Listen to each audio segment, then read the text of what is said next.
লেখিকা রিমা বিশ্বাসের যুগ্ম কথার মোড় কোথা থেকে কোথায় ঘুরল। প্রাচী একেবারে থতমত অবস্থায় তাকিয়ে এক নিঃশ্বাসে উত্তেজনায় প্রায় কাঁপতে কাঁপতে সায়ন্তিকা বলে চলেছে, মেয়েদের রেপ হয়, মেয়েরা ভিকটিম। মনে রাখবি, 9 মাসের বাচ্চা হোক কি বুড়ি রেহাই পায় না। তাই সমাজে ইকুয়ালিটির নামে মেয়েদের ব্যবহারে পান থেকে চুন খসা দেখলে তোরা যে ঝাঁপিয়ে পড়ছিস, জেনে রাখবি এটা পৌরুষ নয়। একটা রেপ আটকাবার তো তোদের ক্ষমতা নেই রেপ ভিকটিমের বিচার দেওয়ার। না আছে মেয়ে পাচার আটকানোর ক্ষমতা, তাও আবার বড় বড় বাতেলা। মেয়েদের ক্যারেক্টার সার্টিফিকেট বানাচ্ছেন বসে বসে। ক্ষেপে উঠল রণবীর, বলল, মেয়েদের মধ্যে পুরুষ বিদ্বেষ নেই, মেয়েরা গোল্ড ডিগার নয়, পরকীয়া সফল করতে হাজবেন্ডের মার্ডার করে না, বয়সের ছোট ছেলেদের সেক্সের জন্য ফাঁসায় না, সব পুরুষের দোষ। সায়ন্তিকা খেকিয়ে উঠল, হাতে গোনা কয়েকটা ইনসিডেন্ট দেখে তোদের শরীরে ভয় ঢুকে গেল? আর শতাব্দীর পর শতাব্দী যুদ্ধ হোক কি সংসারে, মেয়েরা যে কখনো জ্বলন্ত চিতায় জ্বলল, কখনো গ্যাস সিলিন্ডার ফেটে।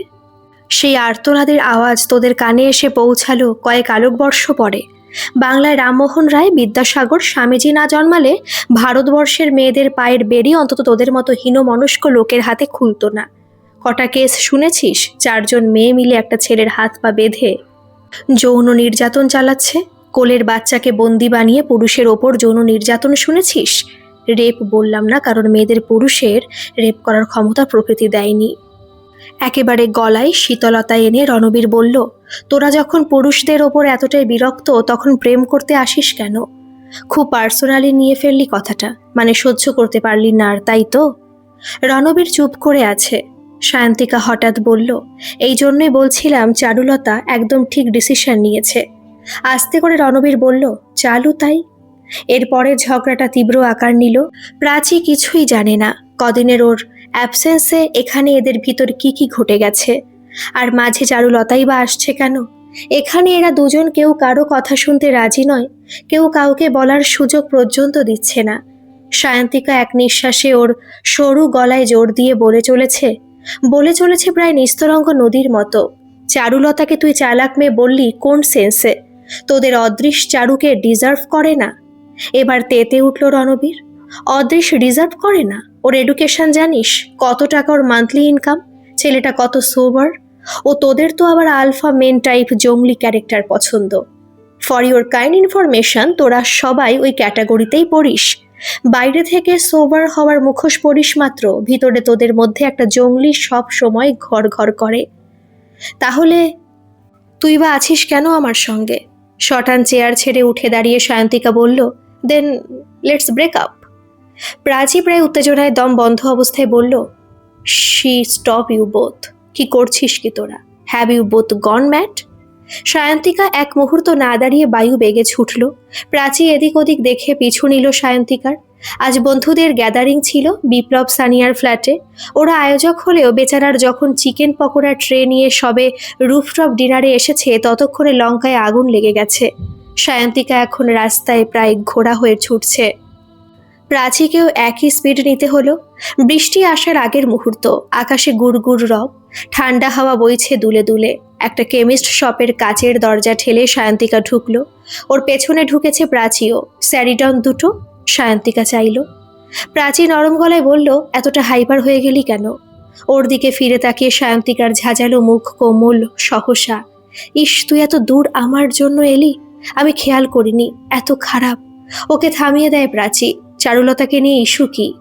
হাতের মোবাইল থেকে স্ক্যান পে করে সায়ন্তিকা বলল, একসঙ্গে কতদিন ঘোরাঘুরি হয় না, কোথাও গেলে হয় না? এখনই বৃষ্টি আসবে, আসুক, একটা ক্যাব বুক করে নিলেই তো হয়। তাই করা হলো। শহরে তখন ছমছম বৃষ্টি তাল ঠুকে নেমেছে। ঝিরিঝিরি ধারা চোখে পড়ছে স্ট্রিট লাইটের ফোকাসে। বাইকে ঢাউস ব্যাগ চাপিয়ে রেনকোটে ছুটছে ডেলিভারি বয়। ভেজা শহর একই রকম গতিশীল। জল ভরা রাস্তায় ঢেউ তুলে ছুটে চলেছে 4 চাকার 2 চাকার ব্যস্ততা। প্রাচী জিজ্ঞাসু হয়, চারুলতার ব্যাপারটা বললি না? হাতে পড়া বৃষ্টির জল রুমাল দিয়ে মুছছে তখন সায়ন্তিকা। বলল, তোর চারুর সঙ্গে যোগাযোগ আছে? গাড়ি সিগনালে আটকে ফোন এসেছে সায়ন্তিকার, হয়তো রণবীর। 2বার বেজে বেজে কেটে গেল। তৃতীয়বারে ফোন ধরে সায়ন্তিকা বলল, হ্যাঁ সানিয়া বল।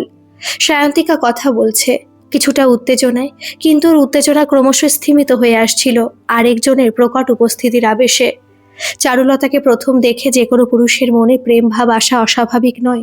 চারুলতা সুন্দরী, তবে সে রূপ শব্দে বর্ণনার নয়, খানিকটা উপলব্ধির। চারুলতার কথায় মোহান্বিত হয়ে পড়া যায় সহজে, বিশেষ করে যাদের সঙ্গে প্রথম আলাপ হয়। চারুলতার সঙ্গে প্রাচীর প্রথম দেখা হয়েছিল আর্ট এক্সিবিশনে। হলুদ শাড়ি, কানে কাঠগোলাপ গোজা, হাসলে মুখময় ছড়িয়ে পড়ে আনন্দের রোশনাই। প্রাচীর সঙ্গে প্রথম পরিচয়ে বলেছিল, সখী, এই জীবনে প্রথম আলাপ হলেও মনে রেখো, একটা গল্প আমাদের হয়তো অর্ধেক রয়ে গিয়েছিল। প্রাচী এমন কাব্যে অভ্যস্ত নয়, তাই তাকিয়ে থেকেছে অবুঝের মতো। সঙ্গে সঙ্গে প্রাচীকে দু বাহুতে জড়িয়ে ধরে বলেছে, বন্ধু, আজ থেকে সম্পর্ক শুরু, দীর্ঘ টানতে হবে কিন্তু। তারপর সে হাঁটা দিল এক্সিবিশনের আর্টিস্টদের সঙ্গে, হেসে হেসে হাত নেড়ে কথা বলছে। দোলা খাচ্ছে ওর রেশমি ঘন কোমল চুল। ওর চলন বলন ধরন ধারণে শিল্পের ছোঁয়া ছিল।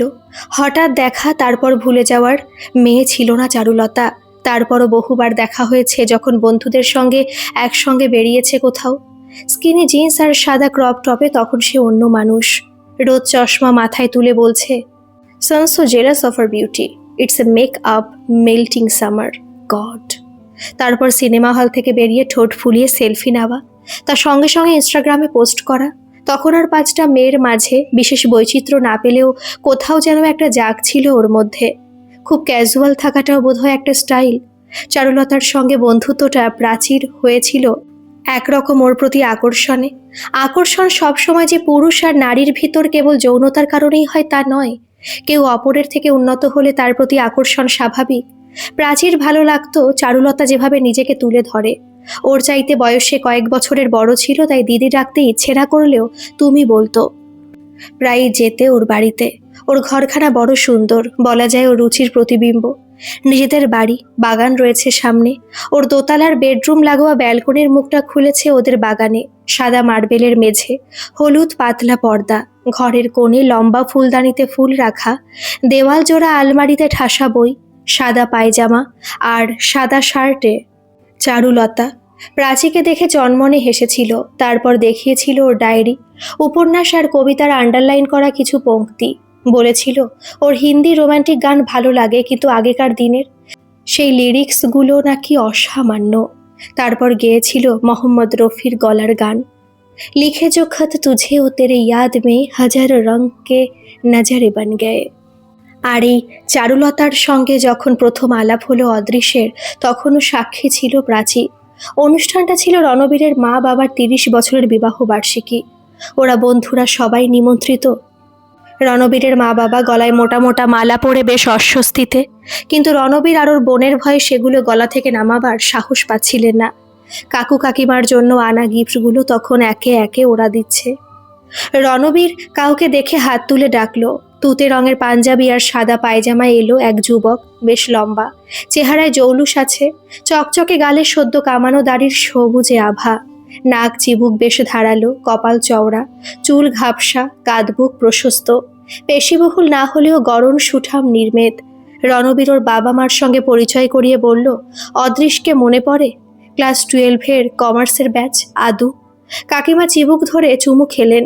তারপর অদৃশকে নিয়ে এলো রণবীর ওর গ্রুপে, যেখানে প্রাচীর সঙ্গে বাকি মেয়েদের মধ্যে চারুলতাও ছিল।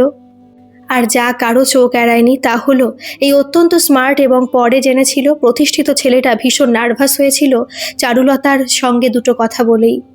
রণবীরের ইচ্ছে ছিল ওর সিঙ্গেল বন্ধুটির একজন সঙ্গী হোক, তাই কায়দা করে চারুলতার সঙ্গে ওকে বসিয়ে বাকিদের সরিয়ে দিয়েছিল। অদৃশ্যেরই বা কি দোষ? অমন সুন্দরী তরুণীকে একেবারে মুখোমুখি বসে থাকতে দেখে ছিটে ফোটা সংকোচ যার হয় না, তার চরিত্রের দোষ থাকে। অদৃশ্যের কোনো প্রেমিকার পূর্ব ইতিহাস ছিল না। হেসে বলল, আজ খুব গরম। ইদানিং এত গরম পড়ছে? এল নিনোর প্রকোপ আর কি।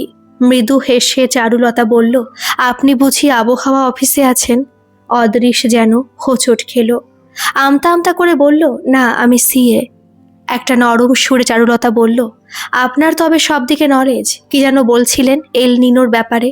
না, সেরকম নলেজেবল নই।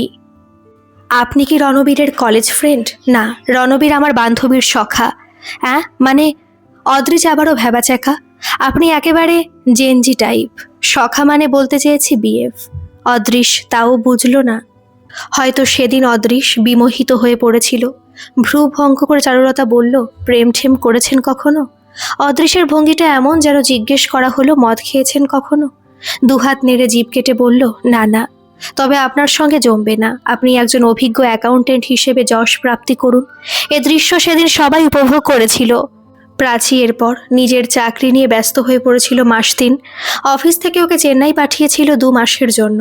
ফিরেও বাড়ি নানা কাজে বাধা পড়ল, কিন্তু খুব ইচ্ছে হতো চারুলতার বাড়ির ফুলবাগান মুখ্য ব্যালকনি লাগোয়া ঘরটায় যেতে, ওর সঙ্গে আড্ডা দিতে। মেয়েটার মধ্যে ঈশ্বর ঢেলে প্রাণ দিয়েছে। কিছুক্ষণ কথা বললে জগৎটাকে অন্য দৃষ্টিভঙ্গিতে দেখা যায়। চারুলতার বাবার টাকা কড়ি ভালো, ওর খুব একটা টাকা রোজগারে ঝোঁক ছিল না। একটা অফিস ছিল ওর বাড়ির একতলায়, সেখানে এক উকিল ভদ্রলোককে বসিয়েছিল সপ্তাহে 1 দিন। দুস্থ মহিলাদের আইনি সমস্যা থাকলে তা মেটানোর সাহায্য করত। ও কত টাকার সমস্যা মেটাতে পেরেছে তা প্রাচী জানে না, তবে এক এক সময় অফিস ঘরে ভিড় দেখেছে খুব। জিজ্ঞেস করেছিল, এদের কেস লড়ার খরচ কে দেয়, আর উকিল কি বিনা পয়সায় লড়ে? ও বলল, গিরিশ ওকালতি পড়ার সময় বাবার কাছে হেল্প পেয়েছিল, তাই ফিস কনসিডার করে। আমি দিই বাদবাকি কেস চালানোর খরচ। এখন মনে হয় একটা ফান্ডের ব্যবস্থা করতে হবে, একা পুরোটা সামলানো যাবে না। ওর এই নিঃস্বার্থ উদ্দেশ্য বড় মন ছুঁয়েছিল। ও একটা সুন্দর শৃঙ্খল বেঁধে নিয়েছিল ওর মতো কিছু মানুষের মাঝে। কাজ চলছিল নীরবে। মানুষটা নরম তরম কোমল সুন্দর, জেদি আবার ভীষণভাবে ন্যায়পরায়ণ। ওদের ব্যালকনিতে দাঁড়িয়ে সবুজ চায়ে চুমুক দিতে দিতে গল্প চলেছিল আষাঢ়ের এক ঝিম ধরা সকালে। চারুলতা বলছিল, ফেমিনিস্ট বা ফেমিনিজম এসব আমি বুঝি না। আমি বুঝি ঠিক আর ভুল, সমাজ মেয়েদের কতটা সুবিধা দিতে পেরেছে। বাসে ট্রামে মেয়েরা যারা রেগুলার প্যাসেঞ্জার নিত্য হ্যারাস্ট হয়, অফিসে বাড়িতে এভরিহোয়ার। মেয়েদের লড়াইটা ধরে দিয়েছিল বিদ্যাসাগর মশাই। তারপর থেকে ওরা কিন্তু একা একাই লড়ে চলেছে, অথচ শোষণ আর শাসন কমছে না। কমছে না চোখ রাঙানো রোষ। প্রাচী বলেছিল, মেয়েরা এখন বাইরে বেরিয়ে কাজে নেমেছে, তাতে কর্মসংস্থানের বন্টন হয়েছে।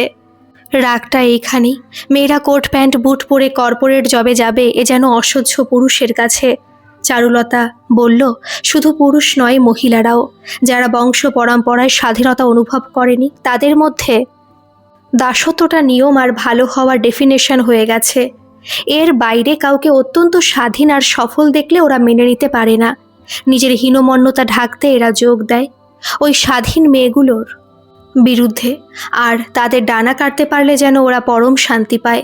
আমাদের সমাজটার জঙ্গলের হিংস্রতার মধ্যে বিশেষ ফারাক পাবি না। খুব মন ছুঁয়েছিল কথাগুলো, নিজের সঙ্গে মেলাতেও পারছিল।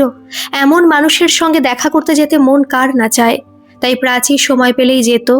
সকালের দিকে ও ওর মতো ছিল, সাদা চাদর পাতা বিছানা, পাতলা ওড়নার মতো হলুদ পর্দা, হাওয়ার তালে তালে উঠছে। একপাশে চুল এলিয়ে বিছানায় শুয়ে চারুলতা, সাদা পায়জামার সাদা টি শার্টে। পা টিপে টিপে ঢুকছিল প্রাচী, কিন্তু ও ঠিক টের পেল। পাশ ফিরে তাকিয়ে একটা উজ্জ্বল হেসে বলল, গন্ধকে ফাঁকি দেবে কি করে? কি মেখেছ? চোখ বড় বড় করে প্রাচী বলল, বিশেষ কিছুই না, তবে তোমার এখানে আসবো বলে বাবা লখনৌ থেকে আতর আনিয়েছিল, তাই লাগিয়ে এসেছি। তারপর ওর স্বভাব মতো হাসি মুখে বসতে বলল। কথাও শুরু হলো। ওর কথায় প্রাচী জানতে পেরেছিল অদৃশ্যের সঙ্গে ওর সম্পর্কের কথা। চারুলতা প্রেমে ছিল।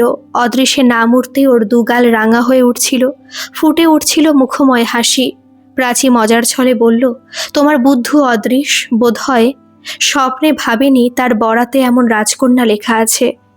সঙ্গে সঙ্গে মৃদু প্রতিবাদ জানালো চারুলতা। হেসে হেসে বলল, বুদ্ধু কেন হবে, সিএ, কিন্তু খুব ইনোসেন্ট রে। ওরে বাবা চারুদি, তুমি দেখছি প্রোটেক্টিভ হয়ে পড়ছো। চারুলতার গালে আবার আবির লাগালো। বলল, ও অত কিছু ভেবে কথা বলে না, তাই তোরা পেছনে লাগিস। রণবীর আর সায়ন্তিকা বলে, তোমার কখনো প্রেম করা হতো না আমরা না থাকলে। মানে ও এতটাই লাজুক, কিন্তু কি জানিস তো, ও কাজ নিয়ে এত ব্যস্ত থাকে যে ওর এর বাইরে কিছু ভাববার আর সময় হয় না। তুমি খুব ভালোবাসো বলো আদৃশদাকে? ছোট্ট হেসে চারুলতা বলল, হয়তো বাসি, জানি না। ভালোবাসা কিন্তু বড় জটিল, আর রাস রাস দায়িত্বের বোঝায় ভরপুর। শুধুই তো আর ভালো লাগাটার প্রশ্রয় নয়। প্রাচী জোরে নিঃশ্বাস নিয়ে বলেছে, ওরে বাবা, আমার মাথা ঘুরছে। বুঝে গেছি আমার দ্বারা প্রেম হবে না, কারণে জটিল তথ্য আমার মগজে অন্তত ঢুকবে না। এরপর ওরা একসঙ্গে হেসেছিল। চারুলতার মা কাজের মেয়ের হাতে আম কেটে লিচু ছুলে প্লেট সাজিয়ে পাঠিয়েছিল। চারুলতা খেতে খেতে বলল, অদৃশ আবার লিচু খায় না। আমি বলি, কেন? বাবুদের তাল পুকুরে যেতে ডাল কুকুরে বুঝি তাড়া করেছিল? প্রাচী আমের আঠি চুষতে চুষতে জিজ্ঞেস করে, কি রিয়াকশন হয় তখন তোমার অদৃশের? কিছু বলে না, খালি হাসে।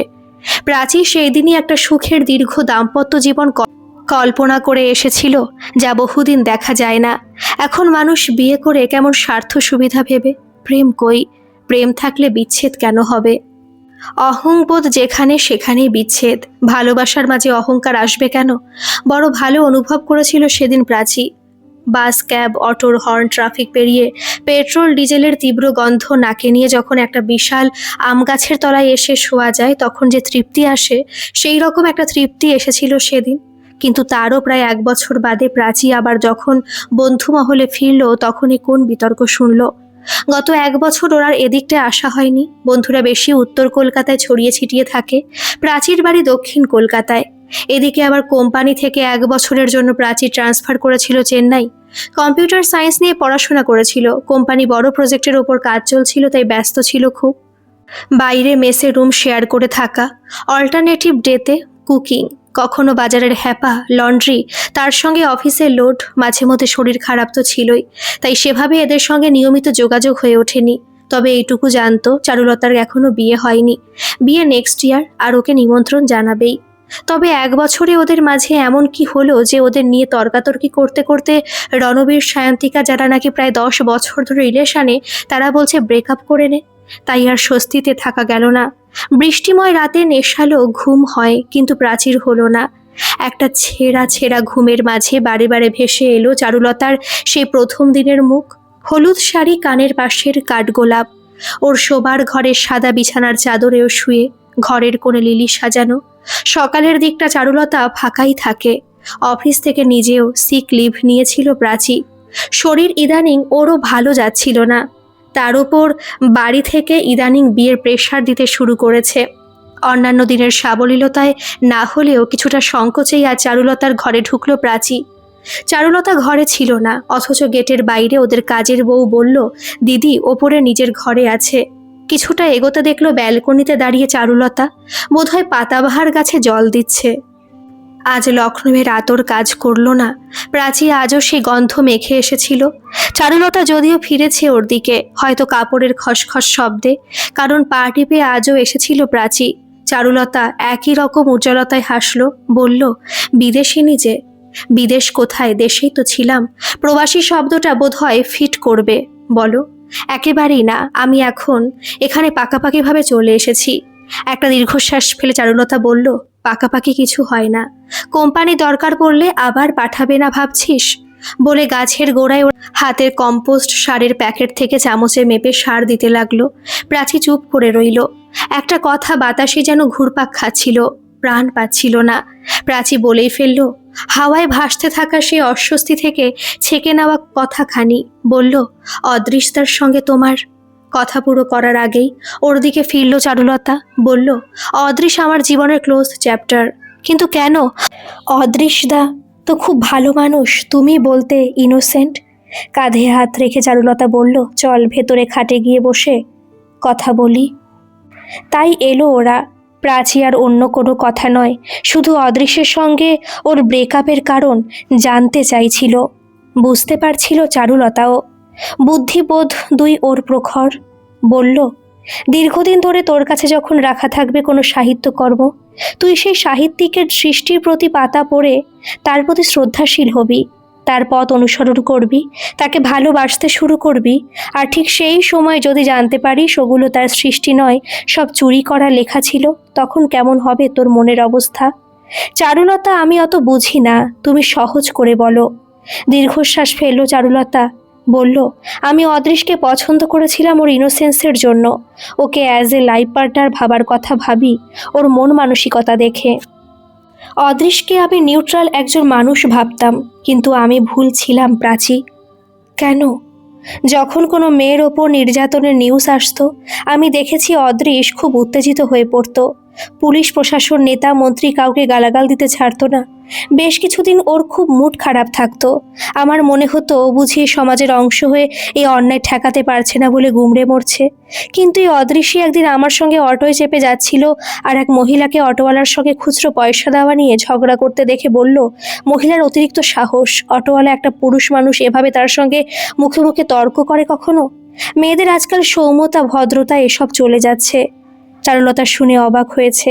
শুধু এই নয়, ওর বন্ধুদের গ্রুপে যখন চারুলতা গেছে, তখন তারা যখন কোম্পানির শেয়ারের রেট, সূচক বাড়া নামা নিয়ে কথায় মত্ত, তখন চারুলতা বলেছে, তোমরা যে দেখছি ফ্রেন্ডস গ্যাদারিংটাকে অফিস মিটিং বানিয়ে দিলে। অদৃশ বলল, উইমেন, তোমরা আর বদলাবে না। হোয়াট ডাজ ইট মিন? চারুলতা জিজ্ঞেস করেছে। অদৃশ ভুরু নাচিয়ে বলল, মেয়েরা ঘর ভালোবাসে, ওদের জগৎ মেকআপ, কবিতা, গল্প লিখে ফেসবুক পোস্ট করা আর অনলাইন শপিং করা। বরেরা অ্যারেঞ্জ করবে কার, প্রোভাইড করবে এসি বাড়ি। আচ্ছা বলো তো, মেয়েরা আজ পর্যন্ত কোন ইনভেনশনগুলো করেছে? ইলেকট্রিসিটি আনলাম আমরা পুরুষেরা, টেলিফোন আমরাই, কম্পিউটার আমরা। তোমরা কি আবিষ্কার করেছো একটু বলো? দেখো, এখানে জেন্ডার বায়াসের কোনো ব্যাপার নেই। এটা একটা লজিক্যাল কোশ্চেন। মেয়েরা পিছিয়ে, কিন্তু তারা বিহেভ করে তারা সুপিরিয়র বিকজ আমরা সেটা তাদের মেনে নিতে দিই। এ কথা চারুলতা ওর মুখ থেকে শুনবে ভাবতে পারেনি, তাই সব কথা যেন খেই হারিয়েছিল। বোবাই ধরেছিল খানিকের জন্য চারুলতাকে। অদৃশ্যের বন্ধুর বউ শিবানী বললেন, কেন? অ্যাডা ফ্ল্যাগ, যিনি প্রথম কম্পিউটার অ্যালগরিদম ডিজাইন করেছিলেন, হেডি লামার, যার স্পেকট্রাম টেকনোলজির জোরে আজ জিপিএস, ব্লুটুথ, ওয়াইফাই চলছে, আরও প্রচুর আছেন, গ্ল্যাডি ওয়েস্ট, গ্রেস হপার। অদৃশ বলল, ছাড়ো তোমার এআই ইনফরমেশন। হ্যাঁ, এই এআই এর প্রজেক্টও কিন্তু বহু মহিলা সায়েন্টিস্ট যুক্ত ছিল। আমাদের দেশের কথা বলো, এখানে মেয়েরা সব দিকে পিছিয়ে। শুধু বড় বড় লেকচার আর যে কোনো বিষয়ে একটা স্টুপিড কন্ট্রোভার্সি। কটা মেয়ে জব করে বলো তো? শিবানী বলল, আমাদের দেশের মেয়েরা পিছিয়ে, তাই বুঝি ড্রোন চালিয়ে যুদ্ধ করে এলো? চারুলতা বলল, কথাটা অদৃশ খারাপ বলেনি বৌদি। আমাদের দেশের মেয়েরা সত্যি পিছিয়ে, সত্যি এরা কিছুই করে উঠতে পারেনি। আগামী দিনেও পারবে কিনা তা নিয়ে সন্দেহ থেকে যাবে, কারণ যুগ যুগ ধরে মেয়েদের যেভাবে নিপীড়িত করে আসা হয়েছে, তারা আজ দলিত সমাজের একটা অংশ বলতে পারো। এদের সুরক্ষা নেই, ঘরে নেই, রাস্তায় নেই, কলেজে, হাসপাতালে, কোচিং যাওয়া আসার পথে কোথাও নেই। এরা শুধু একটা টার্গেট, যাদের একটা ভুল করার অপেক্ষায় থাকে সমাজ। তারপর তার অধঃপতন দেখে মনে করে ওরা বিচার করে উঠতে পেরেছে। এদেশে মেয়েদের বাঁচা মুশকিল, সেখানে এরা কিছু করে দেখাবে কি করে? পুরুষ মানুষ এসেছিল এক ঝাঁক আমাদের এই বঙ্গে, তার জন্য মেয়েরা বেঁচে আছে, নইলে নরখাদকের দল কবে এদের নিশ্চিহ্ন করে দিত। অদৃশ বলল, তুমি অ্যাগ্রেসিভ হয়ে পড়ছো। It was just a joke. Charulata বলল, জোক হলে হাসি পেত, মাথা গরম হতো না। আজ যে মেয়েদের, তোমার মনে হচ্ছে তোমাদের থেকে গ্রেডেশনে নিচে। একবার এই মেয়েদের ইতিহাসটা ভেবে দেখো। বিবর্তন হতে যে হারে সময় লাগে, সেই সময়কে হার মানিয়েছে মেয়েরা। চারুলতা থামে, বলে, আমি চাকরি করি না প্রাচী, তাই অদৃশ্যের ভিতরে একটা অহংকার কাজ করা শুরু করেছিল। আমি ওর পয়সায় খাবো, ওর আর্থিক সাহায্যে আমার ভবিষ্যৎ গড়ব, তাই একটা সুপিরিয়র আর ইনফিরিয়রের দ্বন্দ্ব শুরু হয়েছিল। ধীরে ধীরে বুঝতে পারলাম অদৃশ শান্ত, সোবার, বুদ্ধিমান, চালাক হলেও মন থেকে ওর ভিতর একটা নারী বিদ্বেষী বাস করে, যে মনে করে মেয়েদের স্থান নিচে, ওরা নিম্ন শ্রেণীর প্রাণী। প্রাচী অবাক হয়, অবাক হয়ে শোনে, হ্যাঁ এ সত্যি। এমন কারোর সঙ্গে জীবনযাপন অন্তত করা যাবে না যে তোমাকে মনে করবে তুমি তার অধস্থন, অনুন্নত একজন। প্রাচী জিজ্ঞেস করলো, অদৃশদা পরে তোমায় এ নিয়ে বোঝাতে আসেনি? বোঝার আর কি রইল বলো? একটা ভুল মানুষের সঙ্গে সম্পর্কে যাওয়ার অর্থ আজীবন বোঝা টানা, তা কি ঠিক? বেশ কিছুক্ষণ নিস্তব্ধ রইল দুজন। খুব খারাপ লাগছিল প্রাচীর। একটা বালির বাড়ি গড়ার আগেই সমুদ্রের ঢেউয়ের আঘাতে যেন মুহূর্তে ভেঙে গেল। মানুষের মুখোশ খুলে গেলে সে বিভৎস রূপ সহ্য করা অসহনীয়। মন খারাপ নিয়ে চলে আসছিল, তখন চারুলতা বলল, তবে নেক্সট মান্থে বিয়ে করছি, তোকে কিন্তু আসতেই হবে। বিস্ময়ে হতবাক প্রাচী তাকায় চারুলতার দিকে, জিজ্ঞেস করে, অদৃশদার সঙ্গে প্যাচাপ হয়ে গেছে? ধুস, তুই এখনো অদৃশের ব্যাপার থেকে বেরোতেই পারছিস না। আমি আর গিরিশ বিয়ে করছি। হঠাৎ গিরিশ নামটা শুনে চেনা চেনা লাগলেও মানুষটাকে মনে করতে সময় লাগলো। মনে রাখার মতো বিশেষ চেহারা তো নয় গিরিশের।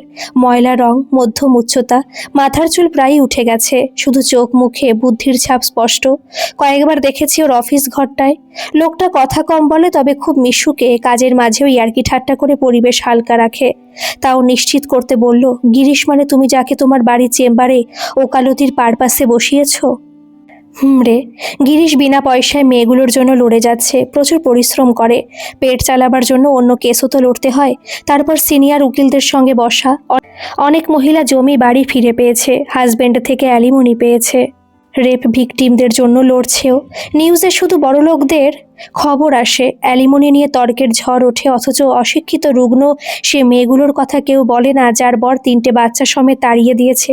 মেয়েগুলোর শরীরের রোগ, পেটে নেই বিদ্যে, না হয়েছে বুদ্ধির বিকাশ। 3টে বাচ্চার বোঝা নিয়ে তারা তখন অথই জলে। গিরিশ ওদের কথা ভাবে। আমি এরকম একজন পুরুষ সবসময় চেয়েছি। ফ্যান্সি ঠুনকো মানুষ নয়।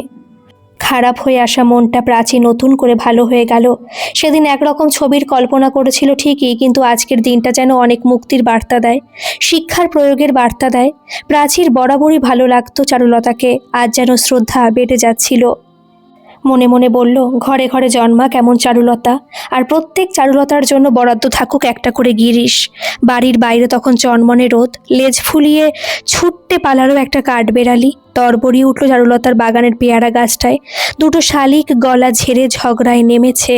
এই প্রকৃতির রূপ রোজই দেখে প্রাচী, কিন্তু আজ যেন বিমোহিত হয়ে চেয়ে রইল। আজকের এই গল্পটি আপনাদের কেমন লাগলো অবশ্যই কিন্তু কমেন্ট করে জানাবেন, আর ভালো লাগলে একটা সাবস্ক্রাইব করে আমার পাশে থাকবেন। ধন্যবাদ।